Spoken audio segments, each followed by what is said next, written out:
इंतकाल फैल रही, और हालिया में जो एक वीडियो वायरल हुआ है एक महिला का, उसको लेकर भी कहा कि लॉ एंड ऑर्डर पूरी तरीके से ध्वस्त हो चुका है। जेपी नड्डा जी को मुझे लगता है कि थोड़ा सा अतीत में झांकना चाहिए। वो भारतीय जनता पार्टी जिसने चलती हुई सरकार के बीच में से कर्नाटक में अपना मुख्यमंत्री बदल दिया हो भ्रष्टाचार की वजह से, जिस पर 40% करप्शन का आरोप रहा हो और जिसकी वजह से उसकी सरकार चली गई हो। अभी मध्य प्रदेश में जिस सरकार पे भ्रष्टाचार के इतने आरोप हैं, वो राजस्थान में जाकर अगर इस तरह की बात कर रहे हैं तो वो उल्टा चोर कोतवाल को डांटे वाली बात है। दूसरी महत्वपूर्ण बात, वो ये कह रहे हैं कि यहाँ विकास नहीं हुआ। मुझे लगता है कि जेपी नड्डा जी को एक दिन जो है वो राजस्थान की जनता से भी बात करनी चाहिए। वो जाएं, लोगों से पूछें चिरंजीवी योजना के बारे में, वो पूछें कि 500 रुपए का गैस सिलेंडर मिल रहा है कि नहीं मिल रहा है। वो लोगों से जाकर के बात करें कि महंगाई को लेकर के जो राहत कैंप लगे उसमें हजारों लाखों लोग किस तरह से लाभान्वित हुए। तो राजस्थान का जो मॉडल है, राजस्थान में जो डेवलपमेंट हुआ है, उसकी तारीफ तो पूरा देश कर रहा है। और भाजपा के कई सांसद और विधायक जो है वो अलग अलग जगहों पर चुपचाप पर्सनल मीटिंग्स में अशोक गहलोत की योजनाओं की तारीफ करते हैं। कुछ तो मेरे साथ सेंट्रल हॉल में बैठ के तारीफ कर चुके हैं। तो मुझे लगता है कि जेपी नड्डा जी को एक बार जमीनी हकीकत समझ लेनी चाहिए, तब बात बोलेंगे तो थोड़ा उसमें वजन रहेगा।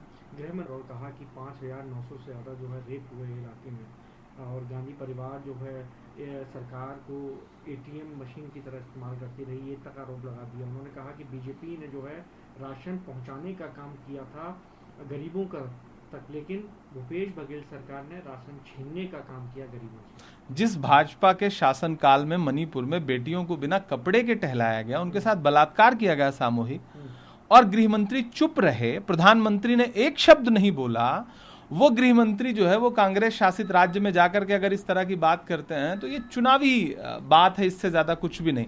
छत्तीसगढ़ देश के खुशहाल राज्यों में से एक है और वहां भूपेश बघेल सरकार ने शानदार काम किया है, डेवलपमेंट का काम किया है। वो छत्तीसगढ़ जो भाजपा के शासनकाल में नक्सल प्रभावित रहता था, हमारे नेता, कितने महत्वपूर्ण नेता एक हादसे में, गोलीबारी में मारे गए, कांग्रेस पार्टी की पूरी लीडरशिप समाप्त कर दी गई। उस समय शासनकाल किसका था, उसकी जवाबदेही किसकी थी? ऐसे में अमित शाह जी को मुझे लगता है कि इस तरह की बयानबाजी करने से पहले 5 बार सोचना चाहिए। रमन सिंह जी न तो नक्सल उसको मूवमेंट को रोक पाए थे, न तो भ्रष्टाचार रोक पाए थे। उनके बेटे के खिलाफ भ्रष्टाचार के कितने आरोप हैं। आज महिलाएं भी सुरक्षित हैं, डेवलपमेंट भी हो रहा है, जनता खुश है, किसान खुश है। सबसे महत्वपूर्ण बात है छत्तीसगढ़ का।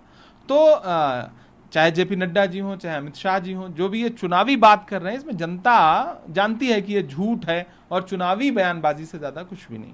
सर, दिल्ली में एलजी जो है और आम आदमी पार्टी सरकार के बीच में हल्की हल्की नोकझोंक इस बात को लेकर भी चल रही है कि सौंदर्यीकरण किसने कराया। एक तरफ एलजी कह रहे हैं कि अगर पहले से कराते तो दिल्ली और सुंदर हो जाती।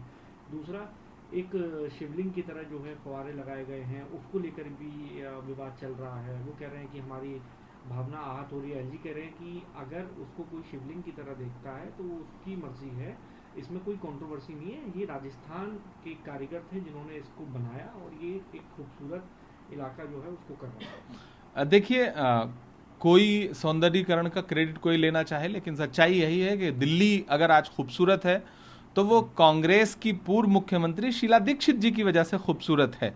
जो कुछ उन्हीं का बनाया हुआ है उसी में रंग रोगन करके, चाहे उसकी क्रेडिट एलजी लेने की कोशिश करे या कोई और लेने की कोशिश करे। दूसरी बात यह कि शिवलिंग जैसे फव्वारे की जो बात सामने आई है, अभी यही निर्माण जो है, यही कार्य किसी और सरकार के उसमें हुआ होता था देख रेख में, तो पूरी भाजपा आसमान सर पे उठा लेती और भावनाओं के आहत होने की बात करती। तो ऐसे में अगर कुछ लोग ये आरोप लगा रहे हैं तो एलजी को उसकी जिम्मेदारी लेनी चाहिए, उससे बच करके। और उस पर कहना कि राजस्थान का कारीगर था, उसने सौंदर्यीकरण कर दिया, तो सौंदर्यीकरण करने में आप किसी धार्मिक प्रतीक के जरिए किसी की भावना को आहत नहीं कर सकते हैं। पूरे देश को बहुत बधाई। इसरो एक ऐसा संस्थान है जिसका सपना कभी पंडित जवाहरलाल नेहरू जी ने देखा, उसकी बुनियाद जो है वो उस सपने के रूप में हुई, और आज इसरो जो है वो एक के बाद एक अगर इतिहास रच रहा है, तो ये इसरो के एक एक वैज्ञानिक को, उनकी पूरी टीम को बहुत बधाई, बहुत खुशी का, गर्व का क्षण है ये। नमस्कार, मैं हूं मानक गुप्ता।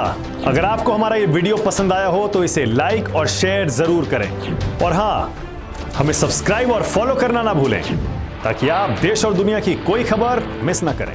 तो जुड़े रहिए हमारे साथ और देखते रहिए न्यूज़ 24।